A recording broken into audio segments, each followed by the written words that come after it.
was like, $550? What do you mean $550 for a 9-hour lesson? What am I even learning? Journal and Journey with Olubuki.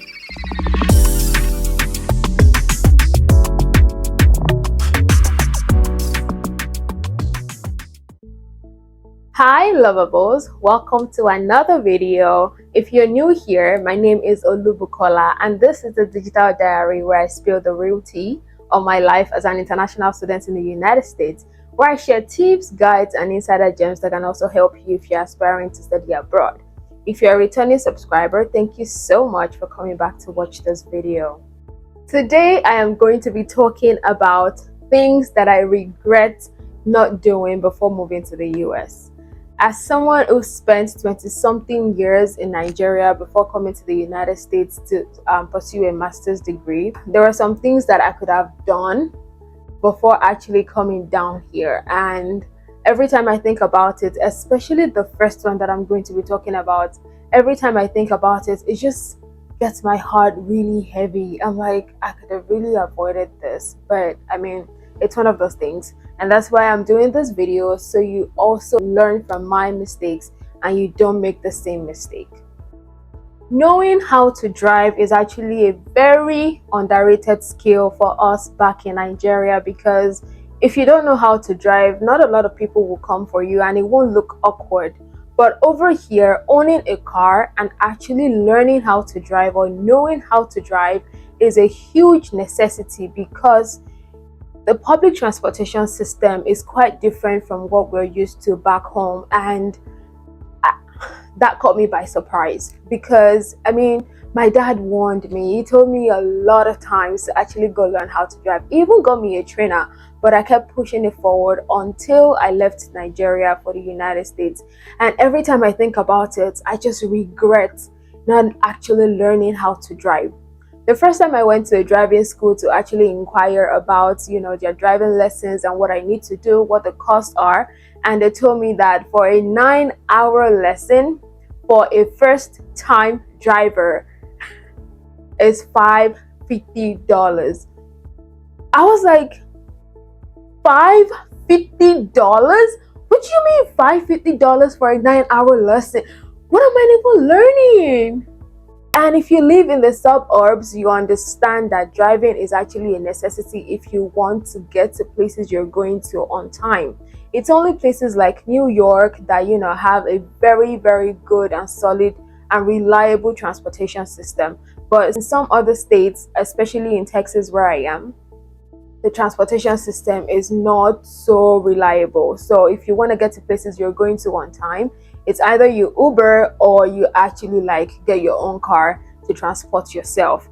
And if you're thinking, I'm just gonna get my friends to teach me how to drive, there shouldn't be a big deal about it. It will shock you to know that even that friend you're relying on does not have time. I mean, sometimes people are open to teaching you how to drive or even giving you their cars, but first of all, you want to be careful. You don't want to crash someone else's car. Secondly, your schedule might not match. I mean, whenever the person is available, you might not be available. And whenever you are available, the person might not be available. So it's quite difficult to actually find a perfect person that can teach you how to drive. Your best bet is usually going to a driving school, and that is super expensive. So if you're looking to come to the US to come and study, or you're looking to just move to the US, actually go learn how to drive, because it is pretty expensive on the side. Another thing that I regret not doing before leaving Nigeria to the US is actually learning about the US credit system. Oh my goodness. Back home, when you want to purchase something, you want to buy something, if you don't have your money, you cannot buy that thing. But over here, there is what they call credit card, whereby you need to have like a credit card so you can get credit history and have a credit score. It looks like free money, but it is not. Absolutely not free money. And trust me, in the US credit system, you need credit history for literally everything you want to do. You want to get an apartment, you have your money that you're going to be using to pay for rent. But before you can get an apartment, you actually need credit history, you need credit score, a good credit score.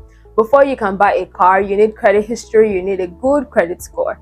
It's so crazy that so many things are actually dependent on credit history and credit score. Sometimes when I go to apply for some things and they tell me, oh, you don't have credit history, or your credit age is not so long and we're not able to offer you this thing. I'm like, if you don't offer it to me, how am I going to build this credit history? So one thing that I regret not doing is actually like not learning effectively how the US credit system works, because it would have saved me a lot of trouble if I had known what the US credit system is and how it works. So before you come to the US, I think you should go and read about the US credit system so you understand the process and how you can easily, be immersed in it. Now let's talk about the beauty things, the beauty tips for my girlies. I regret not buying or bringing enough wigs. I thought that I was going to be able to access like salons and, access like doing protective styles for my hair easily the way I usually have access to it back home. I mean, I could literally just walk to a place, to a salon, and just get my hair done, make payments, and I get out. But over here, you either have to make appointments, or where you're going to go to is super expensive or super far. I should have bought enough wigs and I just do, some random protective styles on myself, and I just put on my wig and off I go. But I didn't do that.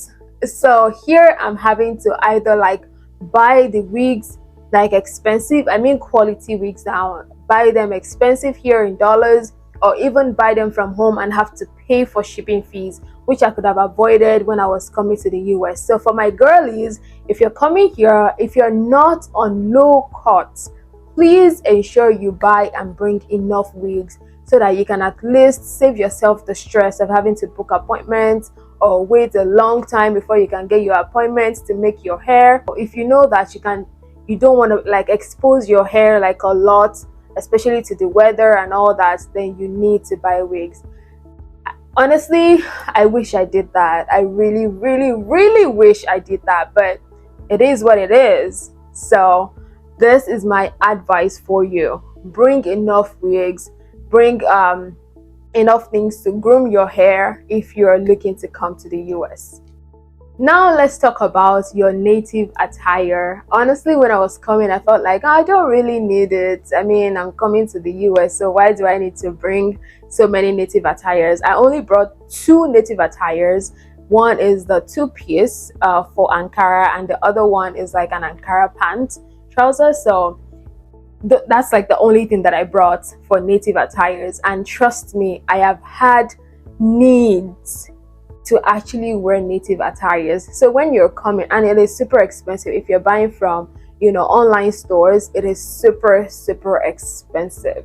Like something that you can get done for a very low cost back home will cost you a fortune to get it here. So if you're coming to the US, I would recommend you bring native attires, because trust me, especially if you attend like an African church, you're going to have need for it sooner or later. And by the time you have need for it, the money you're going to spend to actually ship it in, you would have wished that you brought it by yourself. So whenever you're coming to the US, please bring your native attires if you are someone who likes representing. I mean, you want to rep the Nigerian culture, you want to rep the Nigerian look, then please bring your native attires. Other things are actually like more affordable. Other outfit like t-shirts, like round necks, but jeans is actually expensive. So I would also recommend that you bring more denims, more jeans. I mean, if you're a jean person, then bring more jeans, more denims and all that, and you save yourself the stress of spending so much money purchasing things like that. So your native attires, your jeans, every other thing can come when you can get them when you get here. But that is another thing that I regret not coming to the US with when I was coming. Now let's talk about the mental preparation that you need to do for boredom and loneliness. It is quite interesting that when you're leaving Nigeria, you're like, oh, I'm going to a new place, I'm going to do this, I'm going to do that. But nobody actually really prepares you for the loneliness and boredom that can come with it. Because over here, people mind their business. You see that slogan, drink water and mind your business? It is very, very real here. A lot of people drink water and mind their businesses. They go about their day, they don't trouble anybody, they don't, they don't infringe on anybody's privacy. So if you want to come to the US, mentally prepare yourself and even physically prepare yourself, honestly, because I mean, you can pick up hobbies like swimming, you can pick up hobbies like doing something, maybe skating or hiking or something. Pick up hobbies that would, keep you busy, and you can enjoy your alone time whenever you feel lonely. I regret not actually mentally preparing myself and even physically preparing myself for the boredom and loneliness that comes with living in the United States, because you would think that you have so many friends. Yes, you have people that you talk to. Yes, you have colleagues at work. Yes, you have classmates in school that you talk with, that you roll with, that you even text each other. But whenever it comes to hanging out, staying in each other's businesses, or even like, just keeping each other's company, sometimes they are not available. Not because they hate you or they don't want to spend time with you, but because a lot of people are actually busy working and trying to pay bills. So you really cannot fault anybody, for trying to mind their businesses, go about their work and pay their bills. You really cannot fault anybody for that. So you need to mentally prepare yourself, emotionally prepare yourself, and even physically prepare yourself for boredom and loneliness, because there is no way you're going to avoid it unless you come to the US with your spouse.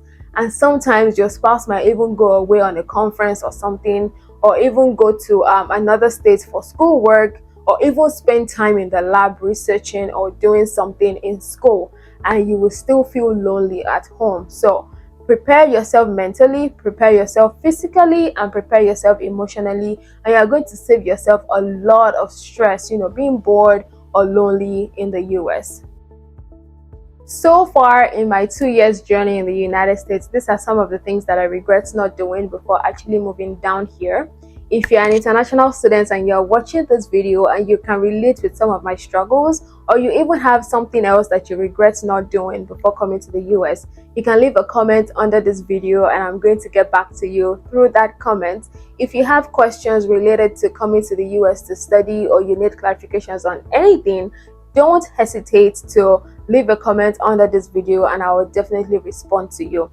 If you enjoyed what I've talked about so far, please give this video a thumbs up, subscribe to my channel if you haven't done so, and turn on your post notifications by hitting the bell button so you get notified every single time that I post.